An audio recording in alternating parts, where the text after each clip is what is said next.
നിമിഷയെ ഷുക്കൂർ, കോൺഗ്രസ് പൊതുവെ ഡിപ്ലോമാറ്റിക് ആയിട്ട് ഈ സാമുദായിക സംഘടനകളെയൊക്കെ കൈകാര്യം ചെയ്യുന്ന ഒരു പാർട്ടിയാണല്ലോ. പക്ഷെ ഇപ്പോൾ എന്താണ് സംഭവിക്കുന്നത്? പ്രതിപക്ഷ നേതാവ് കേരള മുസ്ലിം ജമാഅത്തിന്റെ പരിപാടിയിൽ ചെന്ന് വെള്ളാപ്പള്ളി നടേശനെ കാറിൽ കയറ്റിയതിനെയും വെള്ളാപ്പള്ളി നടേശനെ ഷാൾ അണിയിച്ചതിനെയും വിമർശിക്കുന്നു, മുഖ്യമന്ത്രിയെ വിമർശിക്കുന്നു. അദ്ദേഹം അതേ സമയത്ത് തന്നെ സ്വന്തം കാറിലല്ലാതെ വേറൊരു സ്വകാര്യ വാഹനത്തിൽ സഭയുടെ സിനഡിൽ അപ്രതീക്ഷിത അതിഥിയായി എത്തുന്നു. ഹൈന്ദവ സാമുദായിക സംഘടനകളോട് വി ഡി സതീശനും കോൺഗ്രസിനും എന്താണ് പ്രശ്നമെന്ന് അതിന്റെ ജനറൽ സെക്രട്ടറിമാർക്ക് വാർത്താ സമ്മേളനം വിളിച്ച് ചോദിക്കേണ്ടി വരുന്നു. ഇത് മുമ്പ് നമ്മൾ കണ്ടിട്ടില്ലാത്തൊരു സെനാരിയോ ആണ്.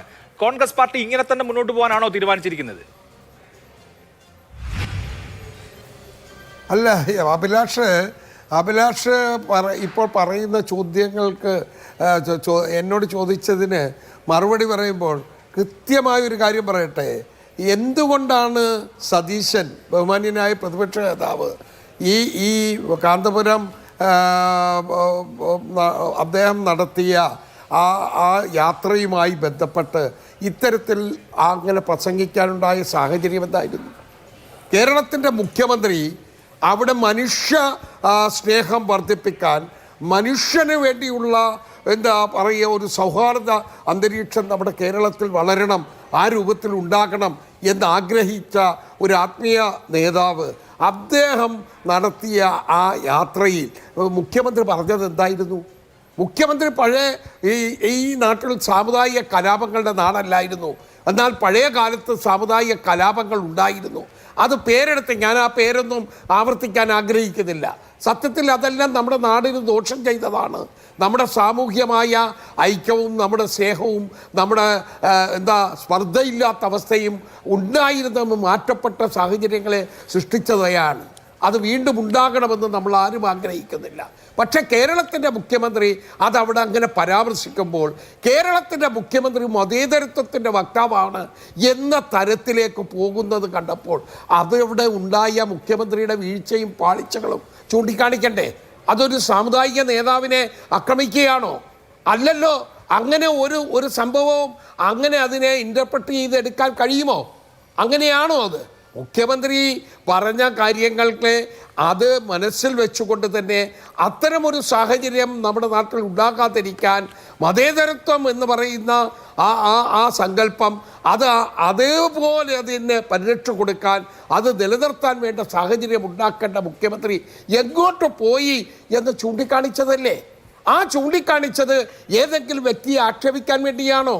മുഖ്യമന്ത്രി എടുക്കേണ്ട ഉത്തരവാദിത്തം അത്തരത്തിൽ അത് കാണിക്കാതിരിക്കുകയും ഒരു പക്ഷം ചേരുന്നത് പോലെയുള്ള പ്രവർത്തനങ്ങളിലേക്ക് പോവുകയും മതേതര നമ്മുടെ സങ്കല്പത്തെ അതിനെ തകർക്കുന്ന ഒന്നായി ജനങ്ങൾക്ക് തോന്നുന്ന സാഹചര്യങ്ങൾ സൃഷ്ടിക്കപ്പെട്ടു എന്നുള്ളത് പറയാൻ പാടില്ലേ?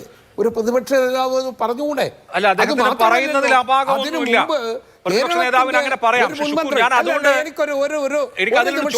നിമിഷം കൂടെ സമയം തരണം അഭിലാഷ്. അത് ശരിയല്ല. ഞാനൊന്ന് പൂർത്തീകരിക്കട്ടെ. കേരളത്തിന്റെ മറ്റൊരു മുൻമന്ത്രിയായിരുന്നയാൾ ജമാഅത്തെ ഇസ്ലാമി UDF ഭരണം വന്നാൽ ആഭ്യന്തരമന്ത്രിയാകും എന്ന് പറഞ്ഞല്ലോ. ഇവിടെ ജയരാജ് എത്ര നിസ്സാരമായിട്ടാണ് എന്താ പറഞ്ഞു വന്നത്? ഏതെല്ലാം ജമാഅത്തെ ഇസ്ലാമിയുടെ കഴിഞ്ഞകാല പ്രവർത്തനവും ഇപ്പോഴത്തെ പ്രവർത്തനവും എല്ലാവർക്കും അറിയാവുന്നതല്ലേ?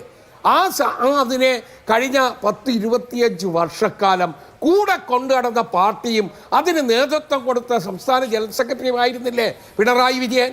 ഇപ്പോഴെന്തേ ഈ രൂപത്തിലെടുക്കുന്നത്? അപ്പോൾ ബോധപൂർവമായി നമ്മുടെ ഇടയിൽ സ്പർദ്ധയുണ്ടാക്കി ന്യൂനപക്ഷ താല്പര്യങ്ങൾക്ക് ഇപ്പോൾ അവരുടെ പ്രവർത്തനത്തിൽ പോറലേറ്റിരിക്കുന്നു. അതുകൊണ്ട് ഭൂരിപക്ഷത്തെ പിടിച്ച് അവർ ഭൂരിപക്ഷ വിഭാഗീയതയുണ്ടാക്കി മുതലെടുക്കാനുള്ള മുഖ്യമന്ത്രിയുടെ ശ്രമമുണ്ടല്ലോ, അത് നമ്മുടെ നാട്ടിൽ വിലപ്പോവില്ല. ജനങ്ങൾ ഇത് തിരിച്ചറിയും. അവസരവാദപരമായ എന്റെ ചോദ്യം ഷുക്കൂർ, ഇപ്പോ രണ്ട് പ്രധാനപ്പെട്ട പ്രബല സാമുദായിക സംഘടനകളുടെ നേതാക്കൾ കോൺഗ്രസിനെ അഡ്രസ് ചെയ്ത് KPCC പ്രസിഡന്റ് നോക്കുകുത്തിയാണോ എന്ന് ചോദിക്കുന്ന സാഹചര്യം പോലും ഉണ്ടായി. എന്റെ ചോദ്യം, രണ്ട് സംഘടനകളുടെ ജനറൽ സെക്രട്ടറിമാർ, NSSന്റെയും SNDPയുടെയും ജനറൽ സെക്രട്ടറിമാർ തുറന്ന നിലപാട് പ്രഖ്യാപനം നടത്തിയല്ലോ. ജി സുകുമാരൻ നായർ പറഞ്ഞത് കോൺഗ്രസിന് ഇങ്ങനെ പോയാൽ അടി കിട്ടുമെന്നാണ്. വെള്ളാപ്പള്ളി നടേശൻ പറഞ്ഞത്, ഞാൻ അതേ വാചകങ്ങൾ ഉദ്ധരിക്കുന്നില്ല, അത് കുറച്ച് കടുത്ത പദപ്രയോഗങ്ങളായതുകൊണ്ട്. ശരി, കോൺഗ്രസ് ഒരു തെരഞ്ഞെടുപ്പ് രംഗത്ത് നിൽക്കുകയാണല്ലോ. ഈ രണ്ട് സംഘടനകളുടെയും ജനറൽ സെക്രട്ടറിമാരെ അല്ലെങ്കിൽ ഈ രണ്ട് സംഘടനകളെ അവർക്ക് തെറ്റിദ്ധാരണയാണ് ഉണ്ടായിട്ടുള്ളതെങ്കിൽ അത് ബോധ്യപ്പെടുത്താൻ ശ്രമിക്കുമോ? അവരിലേക്ക് ഒരു പാലം ഇടുമോ? അവരുമായി ഒരു ചർച്ചയ്ക്കോ അല്ലെങ്കിൽ അവരുമായിട്ടുള്ള ഒരു മഞ്ഞുരുക്കത്തിനോ ശ്രമിക്കുമോ? ഞങ്ങൾ ഒരു സാമൂഹിക സംഘടനകൾക്കെതിരല്ല. CPM-നെ പോലല്ല ഞങ്ങൾ അവരുടെ സ്ഥാനത്തെ, അവരുടെ സംഘടനയെ ബഹുമാനിക്കുകയും ആദരിക്കുകയും ചെയ്യുന്നവരാണ് കോൺഗ്രസ് എല്ലാ കാലത്തും.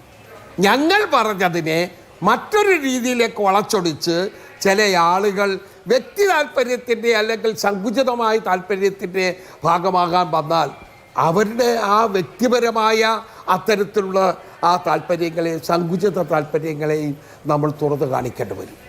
അത് സ്വാഭാവികമായി ചെയ്തിട്ടുണ്ട്. ശരി, ഈ ശ്രീ VD സതീശൻ എടുത്ത നിലപാടെന്താ? അത് വർഗീയതയ്ക്കെതിരായ അതിശക്തമായ നിലപാടാണ്. അതിനോട് ഞങ്ങളെല്ലാം യോജിക്കുകയാണ്. അത് രാഹുൽ ഗാന്ധിയുടെ നിലപാടാണ്. ശരി, അത് അഖിലേന്ത്യാ കോൺഗ്രസ് കമ്മിറ്റിയുടെ നിലപാടാണ്. നമുക്കറിയാമല്ലോ. ആ നിലപാടിനനുസരിച്ച് ഞങ്ങൾ പോകുന്നു. അതുകൊണ്ട് തന്നെയാണല്ലോ ഏതായാലും ബഹുമാന്യനായ ആദരണീയനായ NSSന്റെ ജനറൽ സെക്രട്ടറി ഇന്ന് ചിലത് തിരുത്തി പറഞ്ഞിട്ടുണ്ടല്ലോ. ഇന്ന് രാവിലെ അഭിലാഷ് അത് കേട്ടു കാണുമല്ലോ.